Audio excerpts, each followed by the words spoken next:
Okay, so I'm very excited because this week is Dewey's 24-hour readathon. It's happening on Saturday. I'm going to do a vlog of preparation these next few days. Hopefully this will go up the day before the actual readathon. They've done a cool little bingo board of all the fun things that we like to do to prepare for the readathon. Now, let's go back in history just for a second. Little story time. I just did some library story times, and now let's do some readathon story times. So back in the day, 2007, I started book blogging, and around that time there was a book blogger, and her name was Dewey. She probably had been going a little bit before me, but in that year she decided to start a 24-hour readathon and have it be like a very specific start and stop time, and have events going on throughout so that you felt like you were actually reading with your fellow book bloggers. I, at the time, thought, these people are crazy. How can you read for 24 hours straight? And there's too many other things going on, and I have little kids, and I can't stop my life for that long, and how can you even read through the night? And you guys are crazy. But she kept doing it and doing it. She would do it twice a year, in October and April, and I think that's what she was doing way back in the day also. And more people started doing it, and more people and more people, until it was this huge event, and everybody would be always talking about it, and I would be like, I feel like I'm missing out on something here. So one year I finally said, I am going to try to do this readathon. And I involved my family, and Tori was a little bit older at that time. Tori, some of you know, she's in some of my videos. She was the youngest, and I think right around the time that she was 10 or so years old, I said, we're going to read all day. And she thought that was the coolest thing ever as a 10-year-old or whatever age she was. And so we sat and we read. And sometimes other family members would join us, and they would go out and do what they had to do. And then they would join us, and we would make special treats, and we would get our little TBR stack going.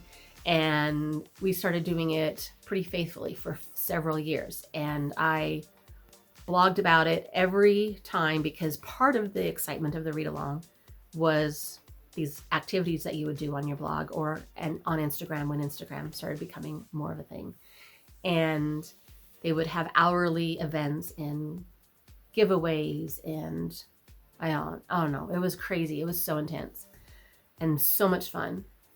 So we did it for many years, and then the last few years I haven't been able to. A lot of times something's happening on that day, and I'm just like, well, I guess I won't be doing the readathon this time.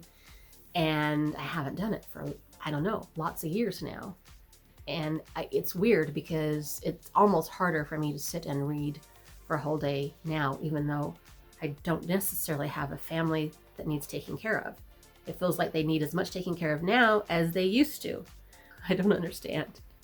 It should be easier now. But on Saturday, we are going to be doing it again, because there's not anything going on. We're going to be in town. There's no events that I know of that we're skipping out on or anything. So we're going to do it.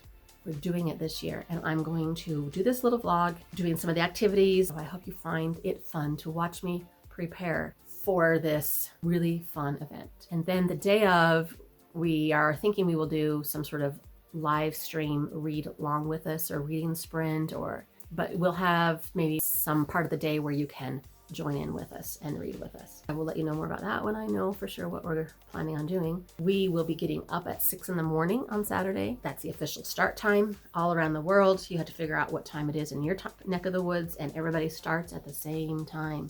We read all day long, eating all kinds of snacks and having pizza or whatever easy food.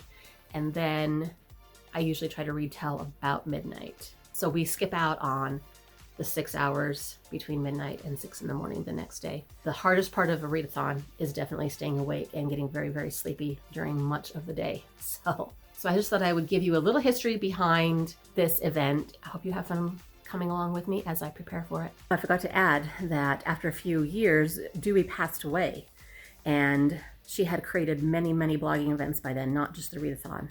And several people picked up the pieces and continued all the events that Dewey started, including the readathon.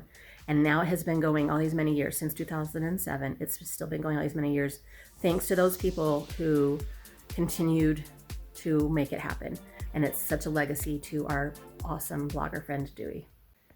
This is the room we usually read in, even though it's one of the smallest rooms in our house, but it has natural light when I open the curtains, and it's just warmer and cozier up here than it is downstairs by all the books. There's blankets everywhere for us to read in because this is definitely the room we consider the reading room. The first task I'm going to do is the very first one on the bingo board, which is wash the throw blankets. So I'm going to do that today. And you can see we've got a pile here. So first task, wash the blankets.